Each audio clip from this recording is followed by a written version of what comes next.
George Shizoki está se juntando a nós, cientista político e diretor do Centro de Apoio às Reformas. George, seja bem-vindo ao Arna Freedom.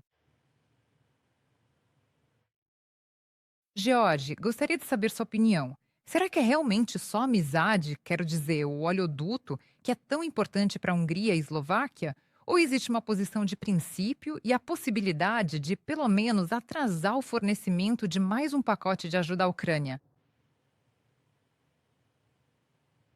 Cada um dos nossos vizinhos, que hoje não são os mais favoráveis, tem seus próprios motivos. Há claro que o oleoduto Druzhba, no geral, não é tão fundamental para eles, porque já foram propostas rotas alternativas para o fornecimento de petróleo. Essas alternativas foram propostas pela Ucrânia e por outros países europeus, mas o mundo não gira em torno do Druzhba. No entanto, Orbán está em campanha eleitoral. O partido dele ainda está bem atrás dos adversários. E então ele decidiu construir essa campanha eleitoral em cima da oposição à Ucrânia e da ameaça ucraniana. Mas para nós, isso parece totalmente absurdo diante da contínua agressão russa. Mesmo assim, Orbán não desiste de suas tentativas. Ele já chegou a declarar a Ucrânia como inimiga para o povo húngaro e ordenou ao seu exército que protegesse instalações energéticas contra possíveis ataques da Ucrânia. Bom, isso, claro, é um monte de bobagens. E agora ele está basicamente dando um ultimato à Ucrânia e sugerindo que ele e os finlandeses enviem uma comissão investigativa, só um pouquinho, para o território ucraniano, para investigar o comportamento dos ucranianos aqui. Nada parecido existe simplesmente na prática internacional. E os Orbán nem esperam que alguém cumpra. Esse desejo dele é simplesmente uma continuação do seu posicionamento na campanha eleitoral. O Fico tem objetivos um pouco diferentes. Por um lado, ele não quer ser o cara mais malvado da Europa. Por outro lado, o Orbán, que está muito à frente nesse sentido, permite que ele se apresente como um diplomata e um político mais flexível, mas ao mesmo tempo como defensor dos interesses do seu povo. Eu mesma ainda quero discutir a opinião dos nossos espectadores. Antes, quero lembrar que fizemos uma enquete no nosso canal do Telegram e hoje perguntamos aos nossos espectadores e seguidores o que realmente querem Orbán e Fico ao defenderem o fornecimento de petróleo da Rússia. E então a Angelina nos escreveu, infelizmente não disse de onde é. Ela escreveu no nosso canal do Telegram, e ela disse: "O Putin tem um forte dossiê comprometedor sobre eles." Acho que é isso. Bem, é um pouco daquelas teorias da conspiração, na minha opinião. Mas, ao mesmo tempo, é interessante tentar entender o que liga Orbán, Putin e Fico. Não sei, talvez uma ligação mental ou de valores. Dificilmente, porque tanto Orbán quanto Fico estão muito felizes de fazer parte da União Europeia, de seus países estarem lá. O que você acha? Que tipo de ligação não óbvia pode existir? Não acho que tudo se resume a um dossiê comprometedor, mas no caso do Orbán, ele realmente segue a lógica de um processo político. Ele já venceu uma campanha eleitoral com perspectivas pouco claras, mobilizando a Hungria para lutar contra Soros. Ou seja, ele convenceu toda a Hungria de que o principal inimigo do país era Soros. Ou seja, também dizia várias bobagens, mas em vez de se orgulhar de um húngaro tão famoso, ele convocava as pessoas a combater a influência dele. E naquela época ele venceu. Acho que os mesmos marqueteiros políticos estão orientando ele agora a lutar contra a Ucrânia. Bem, quanto ao Putin, acho que o Orbán simplesmente percebeu que é bastante vantajoso ocupar uma posição especial na Europa, quando a Rússia precisa muito de pelo menos um parceiro europeu, mesmo que seja um pouco nervoso. E acho que isso rende um bom negócio.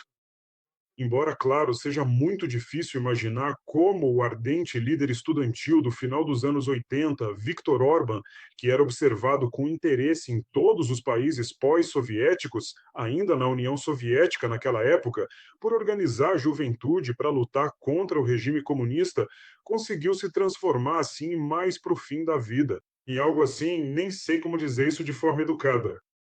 Bem, esses são os tipos de reviravoltas políticas interessantes que acontecem. Quanto à Eslováquia, lá é complicada. Lá a Fico está tentando encontrar algum caminho próprio. Ele não tem tanta ligação com Putin. Ele, ao contrário de Orbán, não está constantemente no poder. Ele já foi primeiro-ministro, depois saiu, agora voltou de novo. E ele tem uma oposição bastante forte em seu país. Ele está tentando se posicionar de forma vantajosa, em primeiro lugar, diante do seu eleitorado. Bem, e o lado ucraniano, talvez eu esteja me adiantando um pouco às suas perguntas. Acho que o lado ucraniano está agindo de forma muito correta, entendendo que os interesses da Eslováquia e da Ucrânia são diferentes, assim como os de seus líderes, e isso faz sentido. Agora faz todo sentido separá-los de todas as formas possíveis. Por isso, Volodymyr Zelensky convida Robert Fico para ir à Ucrânia. Fico ainda pode ser considerado um aliado. Até agora, ele não impôs nenhuma restrição em nível europeu, não bloqueou nem novos pacotes de sanções, nem a liberação de recursos para a Ucrânia. Por enquanto, ele só ameaça.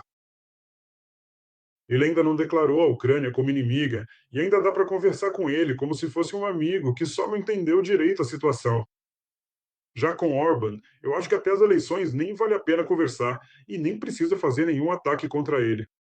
Deixa o povo húngaro resolver isso sozinha. Com quem o líder dele pretende lutar, já que está mobilizando tropas para os objetos energéticos da Hungria. Eu não acredito que pessoas sensatas possam realmente acreditar em massa que a Hungria está ameaçada justamente pela Ucrânia, e não pelo agressor que há 12 anos vem travando primeiro uma guerra não declarada e depois uma guerra aberta em solo europeu. Sabe, parece. Muito triste, mas também engraçado. Por um lado, toda a Europa teme a agressão do Kremlin e pensa em como se proteger. E só a Hungria tem medo, nesse caso, da Ucrânia. Na verdade, é um cenário cômico, como se fosse de uma realidade que nem existe. Aliás, eu também. Para nossa espectadora, posso apresentar uma resposta como uma das teorias sobre qual seria o verdadeiro interesse. E provavelmente, ainda assim, concordo com você que não se trata de um dossiê comprometedor de Putin sobre Orbán e Fico. Veja o Orbán, por exemplo. Ele pode desbloquear 90 bilhões de euros em crédito da União Europeia para a Ucrânia em troca de um crédito de 16 bilhões para a Hungria. Na verdade, isso também é interessante, né? A Político escreveu sobre isso, citando fontes. Segundo interlocutores da publicação, o primeiro-ministro da Hungria está usando o veto como instrumento de pressão para acelerar a aprovação do seu pedido.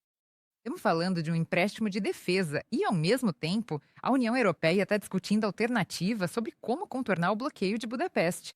Em particular, os juristas do Conselho da Europa chamaram atenção para o fato de que os países que não participam da cooperação reforçada não devem impedir sua implementação por outros Estados-membros. Mas aqui, sabe, surgem logo duas questões. Porque a primeira questão é justamente sobre a motivação do Orban. Se tudo isso é só para obter uma resposta ao seu pedido, então são métodos duros demais em relação à Ucrânia, que está se defendendo da agressão russa. E o segundo fator é que, no fim das contas, parece que são possíveis, prováveis, algumas alternativas para contornar o veto da Hungria? E o que vai acontecer com a Hungria, então? O que vai acontecer com os índices políticos do Orbán? No geral, Orban já conseguiu, chantageando a União Europeia, garantir a abertura de algumas linhas de crédito para a Hungria ou o desbloqueio de certos fundos. É bem possível que ele queira repetir esse tipo de sucesso, mas, na minha opinião, agora o principal objetivo dele é vencer as eleições. Se até as eleições húngaras, até abril, a União Europeia encontrar uma forma de liberar, ou pelo menos começar a liberar, 90 bilhões para a Ucrânia, claro, isso será mais uma derrota de política externa para Orbán. E se ainda por cima a União Europeia ameaçar a Hungria de bloquear alguma coisa, aí sim, ele provavelmente vai fracassar de vez.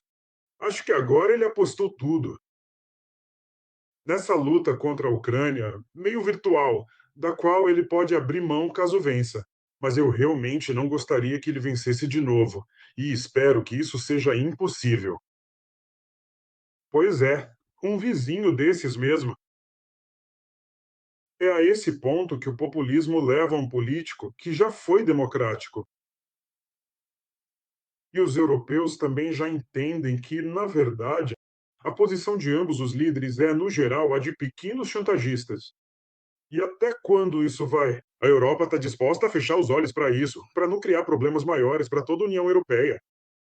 Mas acho que agora vão criar condições difíceis para o Orbán, de forma sutil. A Europa simplesmente não quer enfrentá-lo de forma muito aberta, porque isso lhe daria ainda mais trunfos. Ele diria: eu enfrento não só a grande e terrível Ucrânia, mas toda a União Europeia. Olha só como eu sou bom. E isso realmente pode unir ao redor dele pessoas que não têm pensamento crítico. Por isso, os europeus estão sendo muito cautelosos em relação à Hungria. E espero que a diplomacia ucraniana haja da mesma forma.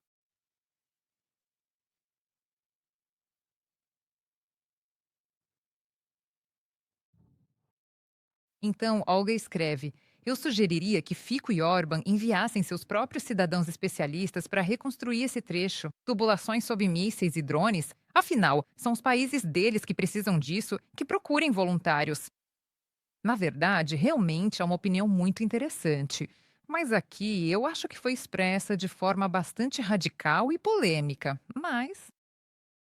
E de fato, por que Vladimir Zelensky convida para uma visita? Por que não visitar com mais frequência? Kiev, por exemplo. Ou, no geral, não visitar Kiev e não ver os resultados dos bombardeios russos do que a Federação Russa realmente é capaz, pelos recursos energéticos pelos quais eles lutam tanto. E afinal, seria possível um cenário em que Orbán, inclusive, bom, não sei, talvez primeiro Fico, depois o Orbán.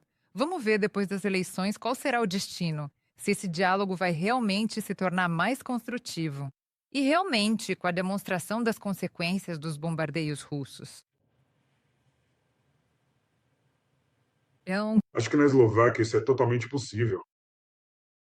É preciso simplesmente explicar ao Fico, de fato, que apoiar a Ucrânia pode lhe trazer mais dividendos políticos dentro do país. Ele chegou, claro, numa onda bastante cética em relação à Ucrânia. A Eslováquia ajudou muito a Ucrânia antes dele assumir o poder novamente. Mas acho que com ele nem tudo está perdido. Agora, com Orban, ele praticamente queimou todas as pontes. Eu mal consigo imaginar o que vai acontecer se, de repente, de alguma forma, ele ganhar as eleições. Espero muito que isso não aconteça. Porque, na verdade, até mesmo na União Europeia, ele já é visto como totalmente estranho. E olha lá se não for um agente mesmo, um agente de Moscou dentro da União Europeia. E, na minha opinião, os ucranianos já não têm mais nada para conversar com ele. Aqui, claro, é importante destacar que Orbán não representa todo o povo húngaro e a Ucrânia está interessada em manter uma boa vizinhança com a Hungria. Acho que, historicamente, na verdade, faz muito sentido para um país da região se unir contra a única ameaça global real que existe hoje. Vamos ver quanto bom senso os húngaros terão quando forem às urnas em abril. É, aliás, vamos falar agora sobre a popularidade de Orbán. Temos informações de que o partido do primeiro-ministro húngaro Viktor Orbán, o Fidesz, continua perdendo popularidade e, há um mês e meio das eleições parlamentares, está atrás da força opositora TIS. O partido de Peter Magyar já está 20% à frente. Essa informação foi divulgada pela agência de notícias Bloomberg. Esse resultado pode potencialmente garantir até uma maioria constitucional no parlamento. Os analistas acreditam que a vitória da oposição permitirá iniciar rapidamente o desmonte do curso autoritário da Hungria após já 16 anos de governo Orbán. Sabe o que é interessante? Porque, com todo respeito, o Putin chama, digamos assim, está exigindo agora do Orbán, talvez esteja exigindo. Só podemos supor que ele está pedindo esse tipo de ação que ele vem tomando, embora vejamos que Orbán tem seus próprios interesses. Ele só quer obter a confirmação do seu pedido e daquele financiamento no qual ele está apostando. Mas, ao mesmo tempo, não é difícil supor que a Rússia pode interferir nas eleições na Hungria. Quão grande é a ameaça aqui? De verdade? E até que ponto, na sua opinião, a Hungria pode se sentir segura contra esse tipo de interferência? Afinal, não é só o Orbán. a ameaça, sem dúvida, existe. Vimos que a Rússia interfere de forma bastante eficaz em eleições em várias partes do mundo. Espero que, na Hungria, os russos simplesmente não tenham tanta familiaridade. Aqui também tem a barreira do idioma. É uma língua que praticamente não tem parentesco na Europa e, consequentemente, há pouquíssimos especialistas que falam húngaro na Rússia. Na Ucrânia, pelo menos, eles têm. Nós temos bastantes húngaros étnicos aqui. Além disso, a forma como o processo político funciona na Hungria e o próprio mentalidade dos moradores locais também são pouco conhecidos na Rússia. Por isso, espero que a interferência deles, que provavelmente vai acontecer, não seja tão eficaz. Eles simplesmente não entendem esse país. E, na verdade, para vocês que entendem. E esses 20% dão esperança de que, mesmo que o partido atualmente no poder, o Fidesz, consiga acionar alguns mecanismos administrativos e até mesmo tente manipular alguma coisa, ainda assim, com uma diferença tão grande em um país europeu com tradições de eleições mais ou menos honestas, não vai ser possível transformar preto em branco. Não sei se seria bom se o partido TISA conseguisse a maioria constitucional. A Hungria poderia, por enquanto, viver sem uma maioria constitucional, nessa democracia alternativa em que os partidos precisam negociar entre si, e assim eles poderiam superar o legado autoritário de Viktor Orbán. Eu recomendaria essa receita para eles, embora seja claro que, nas eleições, cada partido tenta conquistar o máximo possível. Faltam literalmente mais 1 minuto e meio. Há essa sensação, sim, essa impressão, nossos convidados, no ar pela Freedom. Inclusive, especialistas europeus dizem que os líderes europeus, bem um pouco, ainda olham para Orban com certa paciência, porque as eleições estão chegando e pensam, talvez tudo se resolva por si só.